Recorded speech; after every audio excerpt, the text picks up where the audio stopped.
The call came at 2:47 inches the morning. I remember the exact time because I had been staring at the ceiling, unable to sleep, thinking about my grandson Marcus and how proud I was that he had made it. First one in our family to graduate law school. First one to land a job at a prestigious firm in Chicago. He had worked so hard, and now, at 28, he was living his dream. Then my phone rang, and everything changed. It was a nurse from Northwestern Memorial Hospital. She said Marcus had been found unconscious in an alley 3 blocks from his office building. Severe head trauma, internal bleeding. They were prepping him for emergency surgery. I'm 67 years old. My hands haven't shaken like that since the day I buried my husband 12 years ago. I called my daughter Denise, Marcus's mother, and we drove through the dark Chicago streets in silence, both of us too terrified to speak. When we arrived, Marcus was already in surgery. A young doctor came out 2 hours later, his face grim but hopeful. Marcus would survive, but the next 48 hours were critical. He had been beaten badly, professionally almost, like someone who knew exactly how to hurt without killing. Marcus drifted in and out of consciousness for 2 days. On the 3rd morning, I was alone with him when his eyes finally focused on mine. He tried to speak, but his jaw was wired shut. I leaned close, and he managed to whisper through clenched teeth, "Grandma."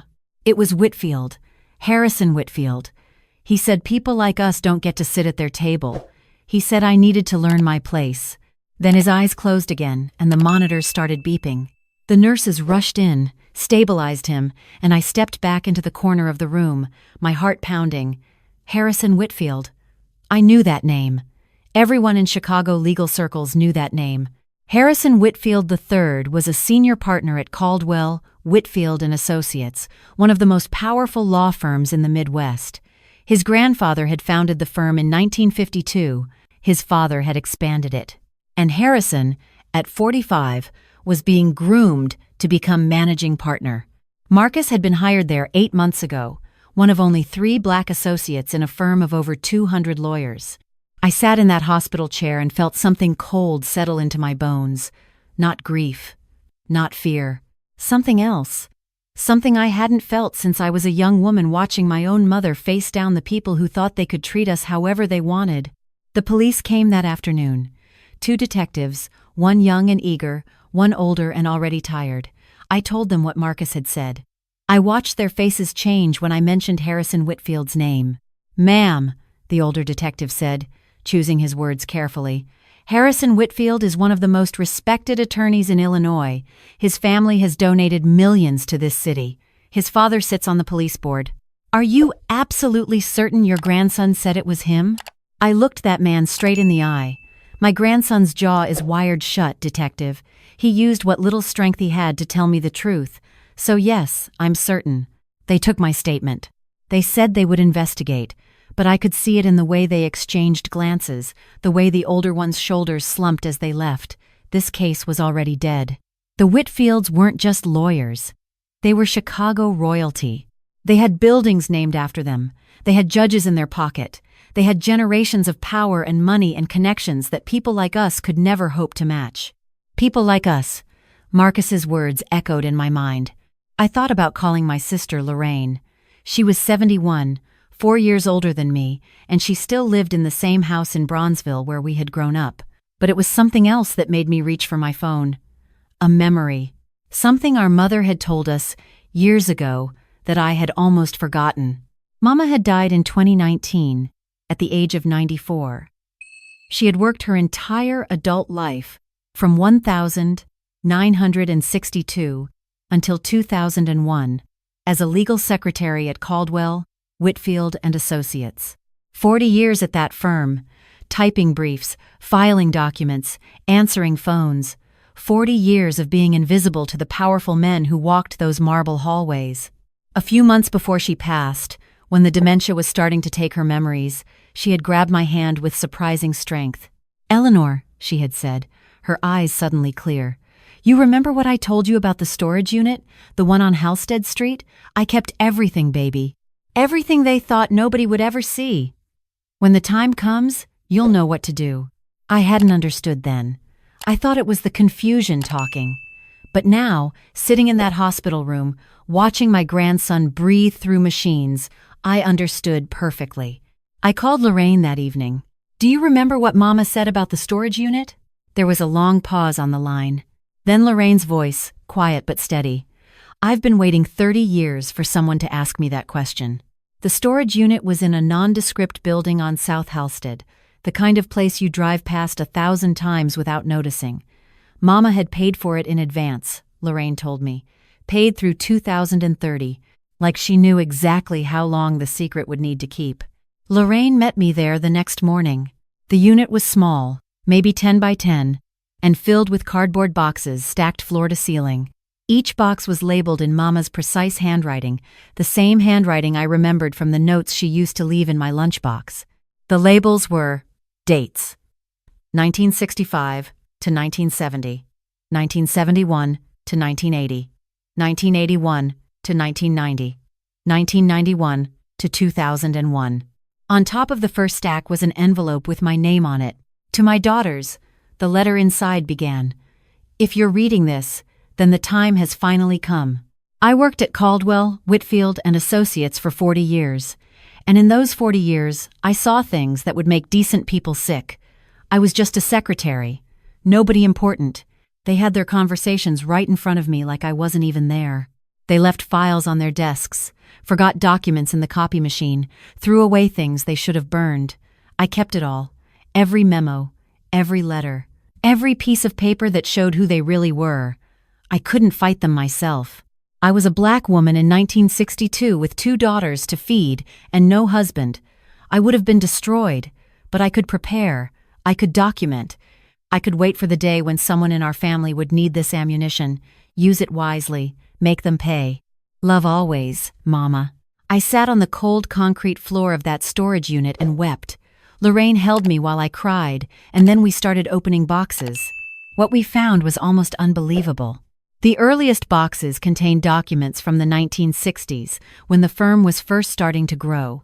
Old man Harold Whitfield, Harrison's grandfather, had built his practice on representing corporations fighting against integration. Mama had copies of internal memos discussing strategies to keep black workers out of unions, to help companies avoid hiring minorities, to defend businesses against civil rights lawsuits.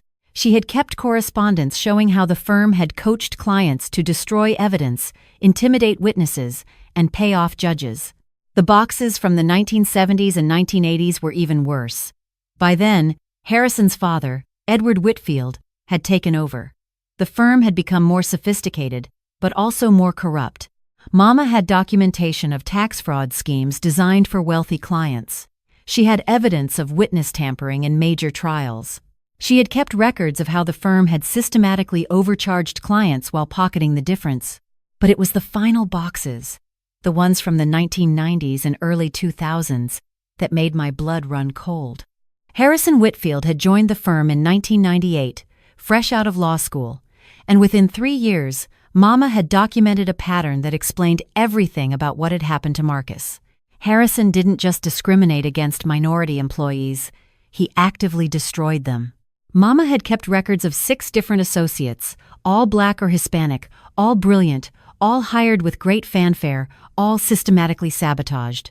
She had copies of performance reviews that had been altered, recommendation letters that had been retracted, cases that had been deliberately assigned to fail. And she had something else, a series of settlement agreements, signed with confidentiality clauses, paying off employees who had threatened to sue. In one memo from 2000, Harrison had written to his father, "These diversity hires are a necessary evil for public relations, but we need to ensure they never advance to positions of real power. The firm's culture must be preserved." The firm's culture. I thought about Marcus, so excited when he got the job, so determined to prove himself, so naive about the world he was walking into. There were over 3,000 documents in those boxes. Mama had been meticulous. Every page was dated, annotated, and cross-referenced. She had created an index, handwritten on legal pads, explaining what each document showed and why it mattered. It took us 4 days to go through everything. By the end, Lorraine and I had a clear picture of 4 decades of criminal activity hidden behind the polished mahogany doors of one of Chicago's most respected institutions. I knew we couldn't take this to the police. The Whitfields owned too many people in too many places. We needed someone outside their reach, someone who couldn't be bought or intimidated. I found her through Marcus's law school roommate, a young man named David Chen, who had gone into public interest law. He told me about a federal prosecutor named Janet Williams, who had built her career on taking down powerful people. She was known for being incorruptible, relentless, and completely immune to political pressure. I called her office the next morning. Janet Williams came to see me personally. She was a tall woman, maybe 50, with silver streaks in her dark hair and the sharpest eyes I had ever seen. She sat in my living room, drank my coffee, and listened while I told her about Marcus, about Mama, about the storage unit. Then I showed her the documents. She was silent for a long time. When she finally spoke, her voice was careful, controlled, but I could hear something underneath. Excitement, the excitement of a hunter who has just spotted her prey. "Mrs. Robinson," she said, "your mother was a remarkable woman. Do you understand what you have here?" I told her I had a general idea. She shook her head. "This isn't just evidence of discrimination or fraud. This is a RICO case. Racketeering. Your mother documented a pattern of criminal enterprise spanning 4 decades. Wire fraud, mail fraud, obstruction of justice, bribery. And if we can connect it to what happened to your grandson, potentially conspiracy to commit assault." Janet took the documents. She warned me that building a case would take time. The Whitfields would fight with everything they had. They would hire the best lawyers, call in every favor, try every trick in the book. "But they've never faced anything like this," she said, holding up one of Mama's annotated legal pads.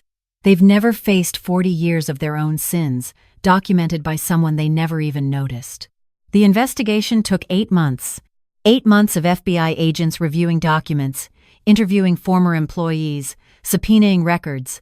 8 months of the Whitfields' lawyers filing motions, demanding dismissals, claiming prosecutorial overreach. 8 months of me sitting by Marcus's bed, watching him slowly recover, his jaw healing but something in his eyes remaining broken. He told me the full story during those months, how he had been assigned to a major case, had done excellent work, and had been praised by the client.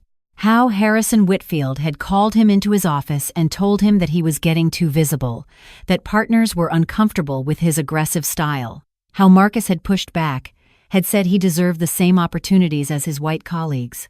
And how, 3 days later, he had been attacked in that alley by 2 men who knew his name, who told him this was a message, who left him bleeding on the concrete while they walked calmly away. The Whitfields thought they had silenced him. They thought, like they had always thought, that people like us would just accept our place. They were wrong. The indictments came down on a Thursday morning in April.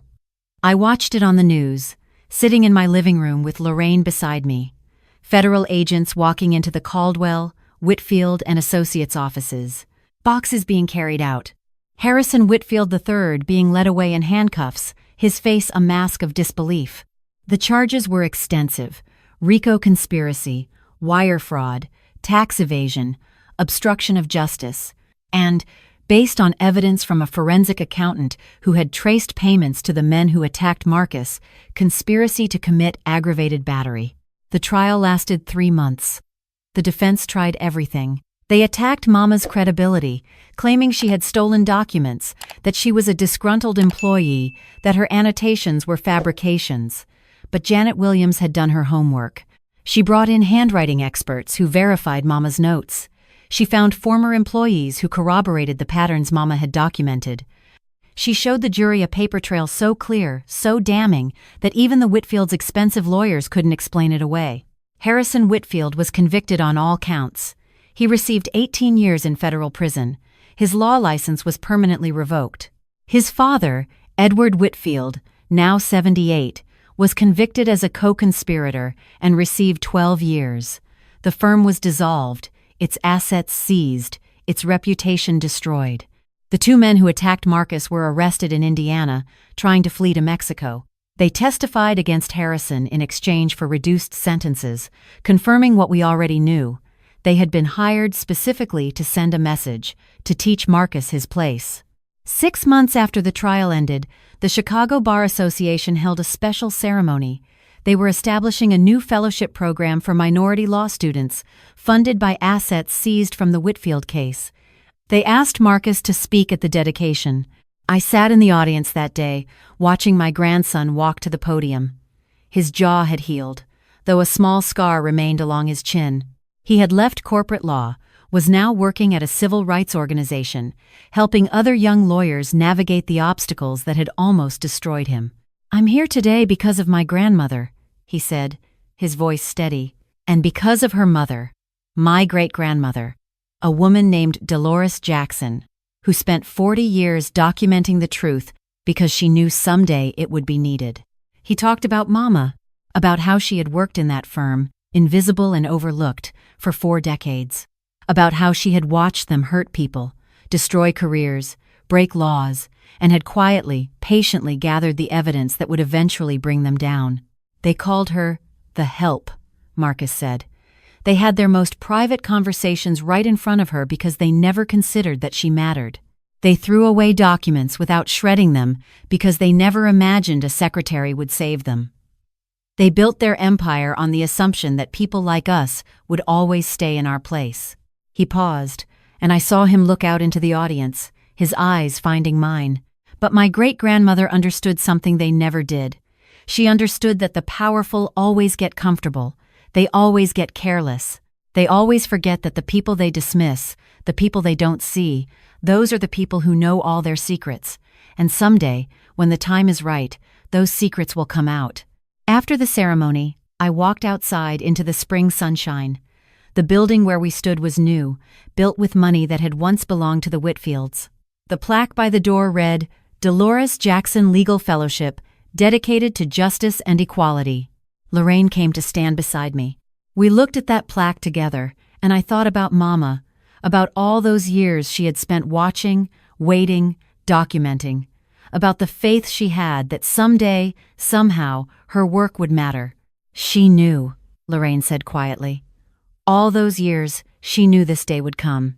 I nodded, remembering something Mama used to say when I was young and impatient, when I complained about how unfair the world was, about how people like us never got ahead.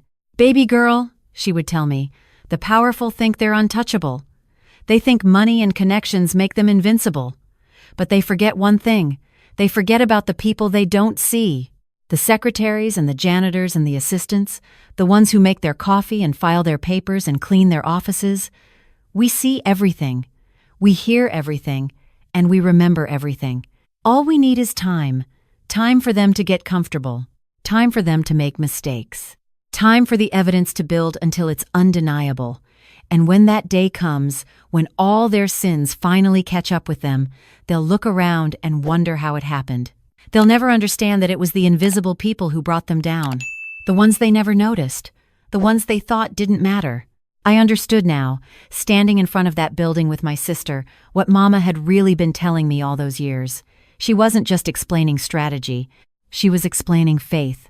Faith that justice would eventually come. Faith that her daughters, her granddaughter, her great-grandson, would know what to do with the weapons she had spent her life preparing. Marcus walked out of the building, his mother Denise beside him.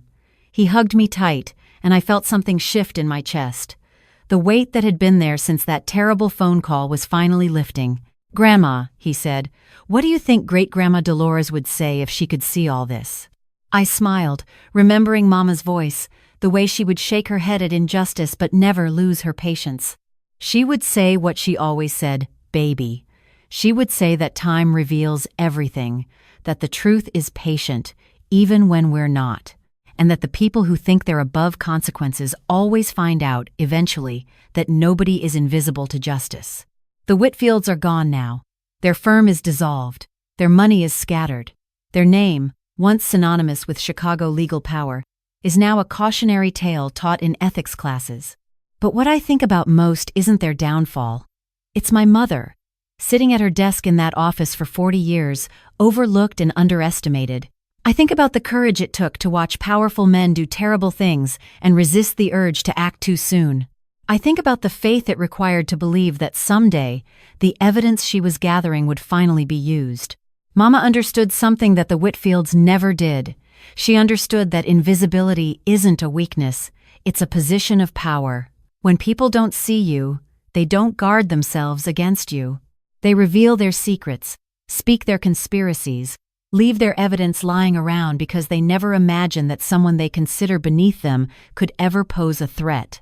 Mama spent 40 years in that position of power, watching and waiting.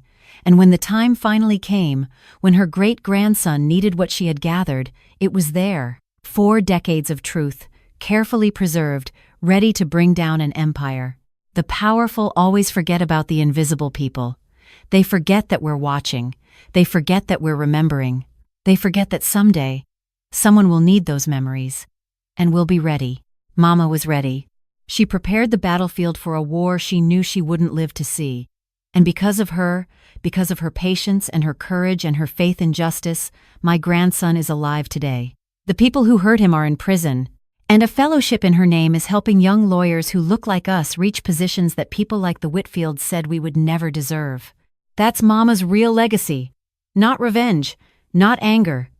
Something better. Something she taught me when I was just a little girl, sitting in her lap, asking why the world was so unfair. "The world isn't fair," she would say, stroking my hair. "But time is. Time is the great equalizer, baby girl. The powerful can outspend us, outmaneuver us, outmuscle us in any given moment. But they can't outlast the truth. Nobody outlasts the truth. We just have to be patient enough to see it win." I'm 67 years old now. I've lived long enough to see Mama's truth finally win, and I'll spend whatever years I have left making sure people know her story. Know that the woman they dismissed as just a secretary was actually the most dangerous person in that building. Know that the papers they threw away without a second thought became the weapons that destroyed them.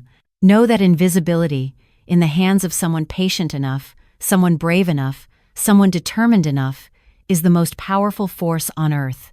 The Whitfields thought they were untouchable. They thought their money and their power and their prestigious name made them immune to consequences. They learned in the end what my mother knew all along. Nobody is untouchable. You just have to find the people they forgot to protect themselves against. The invisible ones, the patient ones, the ones who were watching all along, waiting for the perfect moment to reveal everything they saw. Mama was that person. And because of her, justice finally came. It came 40 years late, but it came complete. And somewhere, I know Mama is smiling.